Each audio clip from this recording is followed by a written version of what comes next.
días, amada iglesia. Siempre una alegría recibir de vuelta el saludo, muy bien. Hoy día estamos en Josué capítulo 22, el primer sermón de este año, donde vemos que, si usted lee el pasaje completo, ustedes dijeron 12 versículos, es harto, ¿cierto? Y uno lee y dice, ¿de qué se trata esto? En realidad son más versículos, son 34 versículos, que los quiero animar a que lo lean en sus casas, ¿ya? Y cuando es un pasaje tan, quizás no tan conocido para cada uno de ustedes, y uno tiene que predicarlo, tenemos que contarle de manera mucho más profunda el contexto, ¿ya? Hay pasajes que no leímos, por tanto voy a hacer un resumen completo del capítulo, pero antes quiero enunciarles, quiero introducirles cuál va a ser el tema del sermón. El tema del sermón está relacionado con las dificultades, las diferencias y el cómo llegar a acuerdos. Dice, este pasaje es para principio de año, pero por supuesto, tenemos un año completo para estar en desacuerdos. Pero el Señor nos enseña de cómo llegar a acuerdos. Y aquí vemos en realidad cómo incluso hasta evitar los desacuerdos.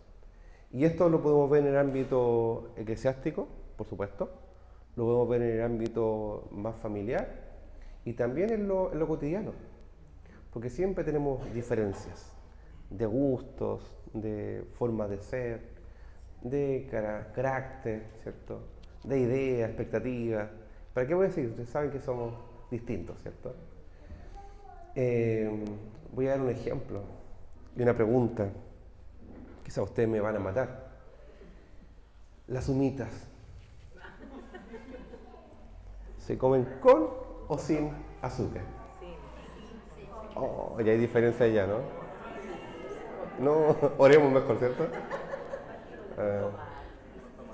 Con tomate, dice. ¿Hay gente que es posible que le eche aún azúcar al café? Ah, sí, dice que sí. Ok. ¿Es posible comer pizza con piña? 3 preguntas domésticas, ¿cierto? Que nos reímos, ¿cierto? Que vemos que hay diferencias. Pero la vida es mucho más que eso. Y mucho más profundo aún. Y diferencias mucho más potentes que eso. Relacionadas principalmente con la oración. Y es lo que pasaba en este pueblo.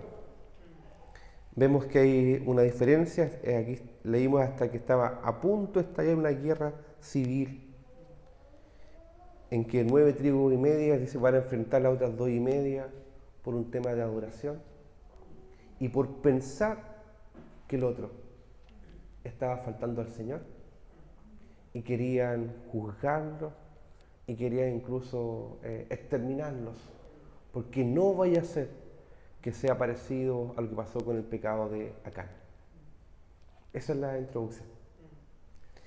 Pero antes quería contarles que este pasaje puedo verlo en 3 partes. La primera parte en que Josué reconoce a estas 2 tribus y media, Rubén, Gad y la media tribu de Manasés, que habían sido fieles servidores de sus hermanos. Moisés, tiempo atrás, les había entregado una tierra, una porción de la tierra para este lado del Jordán. Pero ellos tenían que pasar el Jordán. ¿Qué pasaba si ellos decían, ¿sabes qué? Aquí está la tierra, quédense acá? ¿Y qué pasaba con el resto de los hermanos? Necesitaban ayuda, necesitaban ejército, fuerzas para pasar y pelear por. El acuerdo que se llegó es que Dios le daba esta tierra a Rubén, a Gad y a la media tribu de Manasés, y los hombres debían pasar, eran como 40.000 hombres, pasar y ayudar a los hermanos a conquistar la tierra. Hermoso. O sea, estos pueblos, estas tribus, ayudaron a sus hermanos a conquistar la tierra. No era de ellos, pero en términos del Evangelio sí era de ellos, porque era de bendición a sus hermanos y era colaborar en el cumplimiento de la misión del Señor. 40.000 hombres que dejaron a sus familias, dejaron a sus hijos, sus esposas, quedaron algunos nomás trabajando la tierra, pero 40.000 hombres pasaron y estuvieron ayudando a sus hermanos, a las otras tribus. ¿Saben cuánto tiempo pasó? Dice el texto que era mucho tiempo. Fueron casi 7 años que estuvieron sirviendo a Dios, su propósito, su misión, quedando ellos desplazados, por así decir, en sus asuntos. Pero ahora el Señor les dice lo siguiente: ustedes ya cumplieron. Ustedes habéis pasado largo tiempo hasta el día de hoy. Y ustedes han cuidado de guardar los mandamientos de Jehová vuestro Dios. Ustedes han sido fieles, han cumplido los mandamientos. Qué hermoso es cuando, por la gracia del Señor, vemos que pasa el tiempo, han pasado los meses, los años. Y dice, hoy estoy sirviendo al Señor todavía. Qué bueno. Con todo lo que implica, con altos y bajos, y más bajos. Y el Señor nos saca nuevamente, y aquí estamos sirviendo al Señor. Y aquí estas 2 tribus y media, Josué les reconoce que habían guardado los mandamientos. Además, habían trabajado hasta que Dios había dado reposo a los hermanos, tal como lo había prometido. Dice, ahora vuelvan, regresen a vuestras tiendas. Era el tiempo de volver, de buscar a sus familias, de descanso, de reposo, de encontrar refugio. Era tiempo de dejar esa tierra por la cual habían peleado por otros. Vuelvan, regresen. Qué hermoso es que volvieron y regresaron cuando se les autorizó. No fue cuando quisieron nomás. No fue cuando se les dio las ganas, sacaron la fuerza. No, que he hecho mucho menos a mi familia, me voy, chao. La familia es importante, importantísima. Pero el Señor les dice, no, todavía no. Estaba forjando un carácter ahí en ellos. Y dice, vuelvan, han sido cuidadosos, han cuidado de servir al Señor y han cuidado a vuestros hermanos. Y cuando vuelva, solamente les pido lo siguiente: van a pasar el Jordán, van a llegar a su tierra que el Señor le entregó de manera inicial. Van a volver allá. Solamente les pido lo siguiente: cuiden de cumplir o de seguir cumpliendo el mandamiento y la ley que Moisés, siervo de Jehová, les ordenó. Cumplan. Amen a Jehová vuestro Dios. Anden en todos sus caminos. Guarden sus mandamientos. Y síganlo a Él. Sírvanlo de todo vuestro corazón y de toda vuestra alma. Y bendiciéndolos, Josué los despidió y se fueron a sus tiendas. Eran, como dicen por ahí, sentimientos encontrados. Estaban volviendo, siendo reconocidos por el Señor, de que habían sido fieles por la gracia del Señor, y ahora debían volver. Y cuando vuelvan, le dice, cuidadito, sigan amando al Señor, sigan cumpliendo sus mandamientos, sírvanlo de todo corazón, que no haya idolatría en sus corazones. Y volvieron. Y los envió con honra, los envió con riquezas, con ganado, con plata, con oro, con bronce, muchos vestidos. Le dice, y compartan con vuestros hermanos los que quedaron el botín de vuestros enemigos. Tanto los que pelearon como quedaron en el campo recibieron esa bendición. Y cuando iban de vuelta, los hijos de Rubén, y los hijos de Gad y la media tribu de Manasés dijeron lo siguiente: estamos dejando el lugar de adoración. Nos va a separar ahora un río, el río Jordán. Y se le ocurrió algo que no era necesariamente anti-bíblico. Era, hagamos un monumento y recordémonos a nosotros, a nuestras generaciones y a la generación de ellos, de las 9 tribus y media, que nosotros también somos parte de este pueblo. Y que en realidad nosotros también merecemos adorar al Señor, peregrinar hacia el lugar donde Dios eligiere que el pueblo de Israel completo adore al Señor. Para que no vaya a ser de que digan después, ¿sabes qué? Nosotros no los conocemos. Luchamos por ellos y después nos dejan entrar a adorar al Señor. Entonces, antes de pasar el Jordán, levantar un altar. Buena idea, ¿cierto? ¿Sí? Uno puede decir, buena o mala idea, uno puede juzgarse sí o no. Pero no era nada en contra del Señor. Lo que ellos querían, lo que había en su corazón, era principalmente recordarse ellos, recordarle a sus hijos, recordarle a las demás tribus y a sus hijos de que eran parte del mismo pueblo y que ambos eran uno y que podían y debían adorar juntos. Hasta ahí todo bien. Hasta que, fíjense lo que pasó acá. Versículo 11. Y los hijos de Israel, o sea, las 9 tribus y media, oyeron, escucharon. Aquí pasó algo. Escucharon que los hijos de Rubén y los hijos de Gad y la media tribu de Manasés habían edificado un altar frente a la tierra de Canaán, en los límites del Jordán, del lado de los hijos de Israel. Y cuando oyeron esto, se juntó la congregación de los hijos de Israel en Silo para subir a pelear contra ellos. ¿Qué pasó acá? ¿Por qué fueron a pelear contra ellos? ¿Por qué? Por un tema de adoración. Y aquí quiero entrar a profundizar un poquito. El lugar que Dios había escogido para adorar en ese momento era Silo. Y todo el pueblo debía adorar ahí. Entonces, ¿qué pensaron? Dijeron, oye, estos se están yendo, se fueron y ahora están construyendo un altar ellos propio. ¿Cómo es posible que hagan esto? Se fueron un ratito y ya construyeron su centro de adoración propio, siendo que la adoración es en nuestro lugar, en nuestras tierras, es en Silo. ¿Qué creen ellos? Esto es un tema de adoración. Esto a Dios no le va a agradar. Vamos, exhortémosle y además hagamos guerra con ellos, porque no vaya a ser que por el pecado de ellos todos caigamos en condenación. Recordemos el pecado de Acán, que por la culpa de uno todos perdimos. Entonces es un tema de adoración. Y se envalentonaron y fueron, y decían ellos, por la gloria de Dios, fueron a recriminar a estos dos tribus y medio, porque estaban construyendo un altar pensando que era para tener un nuevo centro de adoración. ¿Vieron algo? ¿Interpretaron algo? Y asumieron que había una intención de corazón en las otras 2 tribus y medio. ¿Le ha pasado a usted alguna vez eso? Podemos eso aplicarlo a varios contextos.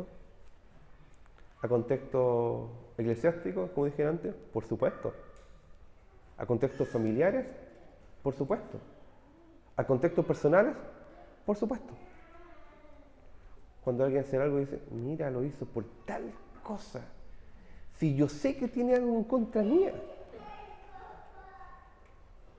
Es que yo donde pongo el ojo, pongo la bala. Es que a mí no me falla. Yo tengo un don, un discernimiento especial que conozco los motivos del corazón de cada persona. Cuando llegamos a ese punto, aun cuando no lo decimos quizás de esa forma, y a veces sí, alerta. Porque usted no conoce, porque yo no conozco los motivos del corazón de la otra persona. Por lo tanto, no podemos ser tan rápidos en juzgar las intenciones del corazón.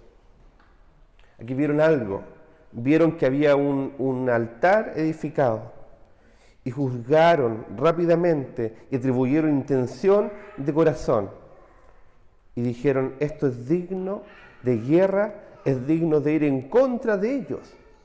Pero fíjense, eran los hermanos. Habían peleado 7 años por ellos incluso. Habían recién partido, habían dejado sus familias y vienen y pelean contra ellos. Potente, ¿cierto? ¿No pasa eso también en nuestras dinámicas familiares?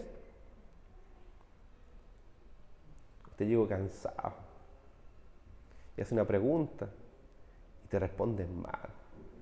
O al revés, el otro llegó cansado y compró todo. Usted no sabía, compró flores, chocolate, todo. Te hace una pregunta y respondiste mal. ¿Por qué? No muchas veces porque algo concreto. A veces porque nosotros interpretamos que el otro tenía tal o cual intención. Cuando pase eso, evítese la pelea, por favor. Vaya y llore. De verdad. Vaya y llore. Y no provoque una pelea o una discusión por algo que no es. O algo que puede que sea distinto o diferente. Vaya y pida al Señor sabiduría y entendimiento. Y que no vaya al tiro al choque. Les pregunto acá, no va que me responda levanten la mano, ¿ya? Pero usted se conoce. Cuando algo le molesta, ¿cuántos segundos se demora en emitir una palabra de respuesta? No casi ni un segundo siquiera. Milésima de segundo. Se sulfura. ¿Es natural sentir emociones? Por supuesto.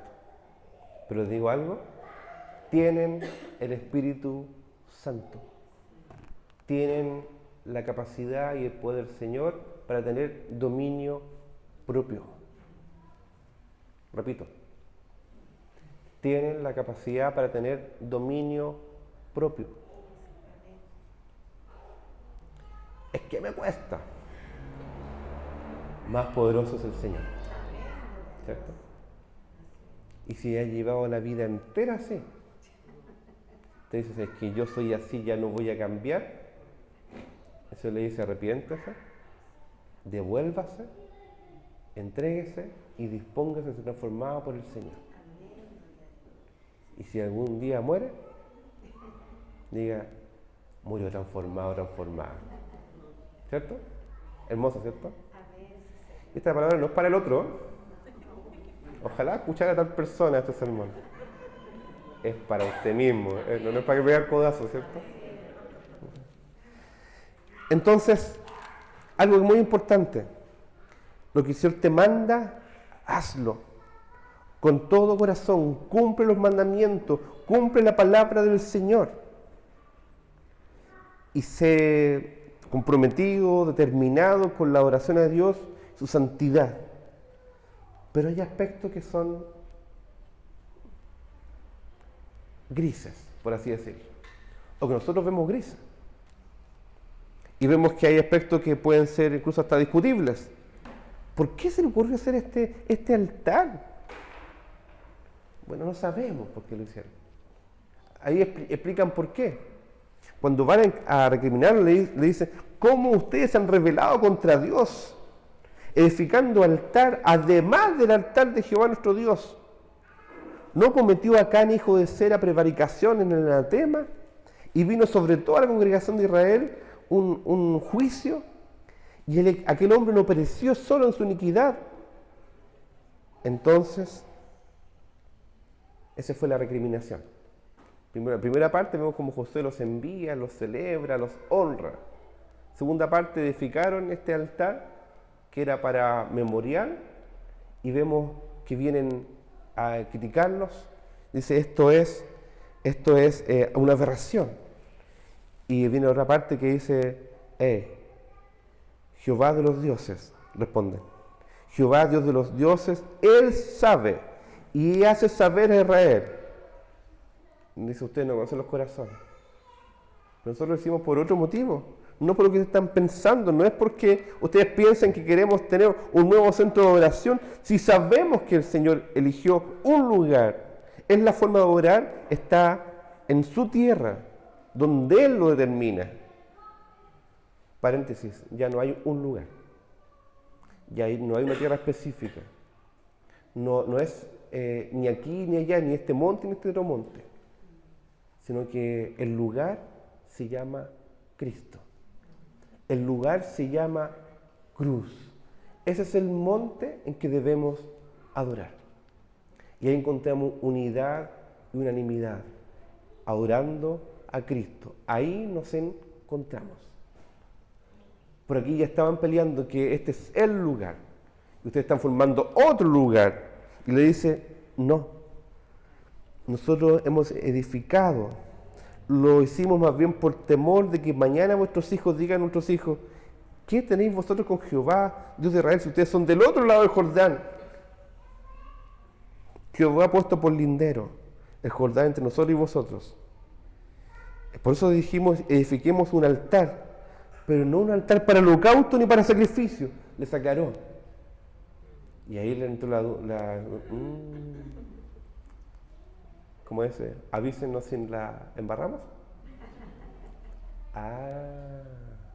Era por esto. O sea, ustedes no están edificando un nuevo holocausto, un nuevo altar para el sacrificio. No. De hecho, el Señor sabe que nuestra intención de corazón es otra, sino que es para testimonio entre nosotros y vosotros, y entre los que vendrán después de nosotros, y que podamos hacer servicio de Jehová delante de Él con nuestros holocaustos. Y para que no nos diga a nosotros, ustedes no tienen parte en Jehová. Nosotros pues dijimos, si aconteciere que tal digan a nosotros, le diremos, vean ese memorial, nosotros también somos parte de la adoración. Y cuando escucharon, Finés, el sacerdote, y dijo Finés, hijo del sacerdote Eleazar, a los hijos de Rubén, versículo 31, a los hijos de Gad y a los hijos de Manasés, hoy hemos entendido. ¿Por qué no lo explicaste antes? No dice el texto, pero podría ser, ¿y por qué no preguntaste antes? ¿Y por qué no pensaste bien del hermano? ¿Y por qué no poner en tu corazón todo lo justo, todo lo bueno, todo lo de buen nombre, todo lo que honra al Señor? En esto pensar. Piensa en lo bueno del otro. En vez de pensar, no, estos se arrancaron con los tarros, ¿cómo es posible? Esto no puede ser. Hoy hemos entendido que Jehová está entre nosotros, pues que no habéis intentado esta traición contra Jehová. Ahora habéis librado a los hijos de Israel de la mano de Jehová. Y regresaron. Y cierra con esta palabra. Y el asunto pareció bien a los hijos de Israel, y bendijeron a Dios los hijos de Israel, y no hablaron más de subir contra ellos en guerra para destruir la tierra en que habitaban los hijos de Rubén y los hijos de Gad. Qué hermoso. Casi estalla una guerra civil. ¿Por qué? Porque oyeron, dice, porque supusieron, porque juzgaron, pensaron mal del otro y no preguntaron. Pero cuando explicaron, ni siquiera debía llegar al punto de explicar, pero al menos podría haber preguntado. Le contaron y dijeron, entendemos. ¿Esto pasa en la vida familiar? Sí. ¿Esto pasa en la vida eclesiástica? También. ¿Pasa en el día a día? Sí. Nos reíamos delante. El café es con azúcar y sin azúcar. La humita es con azúcar o con tomate. La pizza puede tener piña o puede tener piña. De hecho, hay debates, hay foros. Pero lo eclesiástico también pasa, lamentablemente. También pasa. Y a veces peleamos más por las circunstancias del culto que por los elementos del culto. ¿Qué son las circunstancias? Aspectos que pueden que no estén en tu contexto o tu cultura. El domingo pasado celebramos la renovación de votos, ¿cierto? ¿Se acuerdan? Y se veían tan bonitos y ordenados todos, hermanos con terno y corbata. Hermoso, ¿cierto? El pastor se puso terno también. Es que así debe ser la iglesia del Señor. Ordenadito, decentemente y en orden, sí. Pero significa que, ejemplo, la corbata es la que hace más santo, piadoso a una iglesia? No. Entonces, vengamos como queramos. No se trata de eso. No se trata de eso tampoco. A veces, las circunstancias del culto son más importantes que los elementos del culto. Qué triste. Hay cosas más profundas también, que podemos hacer una guerra santa de por qué tal congregación hace esto o lo otro. Cosas muy sencillas. Estamos en un despertar de lo reformado, y está bien, pero cada cual quiere ser el más purísimo reformado. Casi falta preguntar cuánta agua es necesaria para que sea un bautismo reformado. ¿Cuántos milímetros, centímetros? ¿De qué forma? Tampoco quiero menospreciar ni despreciar las convicciones eclesiásticas personales o incluso de congregación. Hay confesiones de fe históricas que debemos seguir como iglesia, ok, pero eso significa que vamos a menospreciar al resto. Voy a hacer un adelanto. Lean este pasaje, Josué 22, con Hechos 15. Hechos 15 también hay un conflicto en la iglesia del Señor. ¿Conflicto en la iglesia del Señor? Sí, conflicto en la iglesia del Señor. Y hay aspectos que son mandamientos y hay aspectos que dice, y nos pareció bien. La misma frase. Lucas, el autor de Hechos, eligió la misma frase que está aquí en Josué. Les pareció bien. Llegaron a un acuerdo de consenso. Usen la sabiduría del Señor. No todo es blanco y negro, esa es sabiduría del Señor. El Señor les dio la palabra para que sean sabios. Y no anden peleando por cualquier cosa, ¿cierto? Pero también quiero decirle, hay aspectos doctrinales por los cuales sí hay que luchar. Tampoco tengo que decir, hoy nos da lo mismo. Sí importa. Y usted sabe qué es lo que importa. Salvación, doctrina de Dios, la palabra, ¿cierto? La predicación del Evangelio. Eso importa. Pero no me diga, por favor, cuánta agua es necesaria. Tengo mis convicciones. Tenemos nuestras convicciones como iglesia, sí. Pero no para juzgar al resto. Y si nosotros somos los más piadosos y puros. Voy a cerrar con una ilustración y con un pasaje para que también lean en sus casas. Recuerden, Josué 22, Hechos 15. Y también lean en sus casas Romanos 14 y Romanos 15. Cómo Pablo exhorta a la iglesia a que el fuerte reciba al débil. Voy a leerlo, muy cortito.